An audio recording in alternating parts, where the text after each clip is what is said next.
What is this? That is the water you asked for. Oh. What is this? What are you giving me here? This is tap water. You're supposed to bring me spring water. I asked for water. I want you to bring me spring water. I'm the host of the show. This is a YouTube show. You think we can get it together here? You're just a stagehand. Sorry, Mr. Fraser. We got to get this take going. Okay, Ryan, do you understand? What did you call me? Ryan? Mr. Fraser. It's Mr. Fraser to you. You're just a stagehand. Okay? 5, you think you get it through your head, pal? 3, Can you get it together? Magnum packing Patriots, can you dig it? You're watching the Tap Rack Bang Show. I'm your host, Ryan Fraser, riding shotgun with me, as always, is the tactical tackle himself, Tyler Witzke. Tyler, how you doing, buddy? I'm great. It sounds like we need a new stagehand. That's what I'm talking about. Of course, as always, we invite all of our viewers to be a pro-gun bully today. So if you want to put some X-Lax in Joe Biden's chocolate chip ice cream this week, go ahead and hit that like button.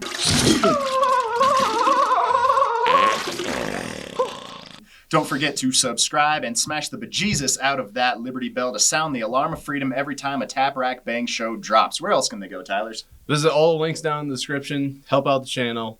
Help out the National Association for Gun Rights. Also check out our foundation. They're doing some pretty cool stuff over there. And all your donations to them are tax deductible. Bingo. 'Tis the season. 'Tis the season. And don't forget to use code TRB10 when you go to gunrightsgear.com and you order some cool swag from the National Association for Gun Rights. So we'll get into the show. Yeah, let's kick it off with T-shirt time. It's T-shirt time. It's T-shirt time. I'm going to run it this time. Fraser's going to shut up. I'll shut up. So behind me, we got a AK. Whoa, careful. Hey now. We got an AK variant. And there's one distinguishing feature on this AK that gives away where the parts kit came from to build this rifle. And my question to you guys this week is, quit it. Be nice to old glory there, Tyler. I know. My question to you guys is, based off that one distinguishing feature, where does this rifle come from? Where do you hail from? Where do you hail from? So That's right. There's another look at it. Would you just look at it? First one to guess it right in the comments gets a free T-shirt. What T-shirt? They get a free Hell No Joe NAGR T-shirt. Oh, yeah, look pretty neat. Look at that. Hold it up. Hold it up. Hold it up. You can wear it with pride. Right there. Full free. Answer correctly. Last week we asked you what gun was Han Solo's blaster based off of, and our winner was Jackface, who's won on the show before. Congratulations, Mr. Face. Is it a couple in a row? I don't know, but Jackface is balling out of control. Han Solo's blaster was based on the Denix Mauser C96, or the broom-handled Mauser, as I call it. Yeah. Weird-looking, awkward, silly pistol, but it made for a pretty dope blaster, and there's no doubt about it, Han fired first. Yeah. I bet you have. All right. Moving on from T-shirt time, a couple shows back, we featured Witzke's and myself's go-to AR-15 setups. Pretty close, but kind of different. And last week we were able to get out to the range and compare and contrast, put them through their paces, and see how both of our rifles performed. Yep. Let's So take a look. check it out. So we're going to run a stage here. It's a little more dynamic, and I put some things in it that should kind of test the red dot and the LPVO, like shooting through that barrier, shooting in some weird positions. I might favor the red dot. There are some targets out past, well, one of them's at 300 yards, so that ought to favor your optics. So should be a pretty good comparison. So what we'll do, we'll start here. What I want you to do, I want you to start with the way your gun would be, let's say, in your vehicle. Magazine in the gun, nothing in the chamber. Right. So we'll start, well, I don't know what they call that, cruiser ready or Condition 3. 3, there you go. Condition 3, buzzer goes off, rack the round in. On the move, 2 into the paper. 2. Can't shoot the hostage. Hostage is a 5-second penalty. And then over here, 2. And you can slow down, but make sure your feet are moving. Right. Got it. Once you put 2 in all the paper, then we're going to transition to the barrier, and we have to shoot through this and prone. And there's 3 targets out there, the 2 fire hydrants and the 1 at 100. Does it matter which slot we use for prone? No. Okay. No. This kind of simulates, in my mind, shooting underneath your car, Yep. which is harder than you think to do. So extremely if hard. you want to, I'm fine with you maybe getting down on the ground and ghosting how that's going to feel, because it can be weird once you get down there. Cool. All right, so once you address those 3 targets from here, 3 targets from prone, gun goes back on safe, stand out here to the side, and the dueling tree, you hit all 6 of them from offhand. No going prone, no kneeling, you gotta go offhand. Okay. Hopefully you'll be breathing a little bit. If you hit that and 2 of them swing, just keep going up the tree until you've put Just keep count. 1 round into each one of those steel targets. Okay. So we're only shooting out to 100 here. No, let's have the finished shot. So after you clear the tree, the finished shot is that 300-yard silhouette out The there. yellow Okay. and white one. Yep. From here, any position? Yep. After, yeah, Okay. dueling tree standing. If you need to go prone or anything on that other one, go for it. Okay. All right. Shooter ready. Ready. Stand by.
One more.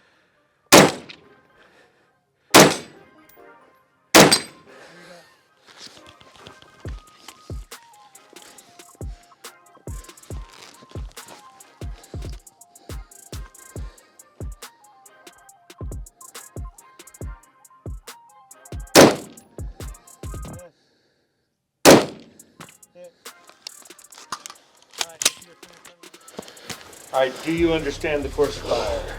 Yes. That was a close. All right.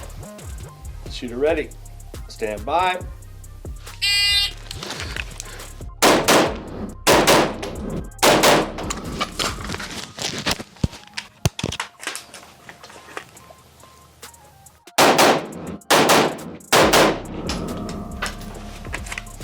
If you are finished, unload and show clear. Slide. Go ahead and drop the hammer. And holster. Vital step, whatever. All right, Treasure, do you understand the course of fire? Yes, sir. Shooter ready. Ready. Stand by.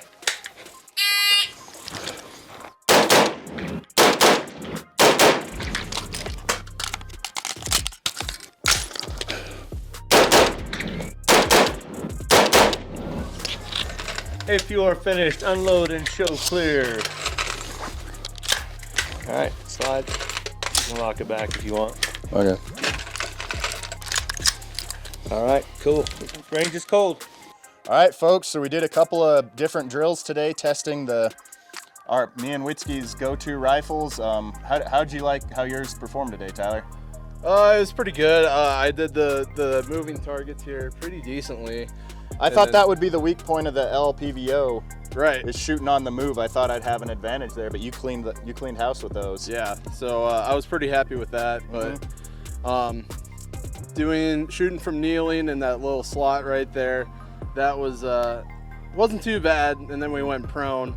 And this is part of my gear because this comes out so far, it just pushes me that much more off the ground.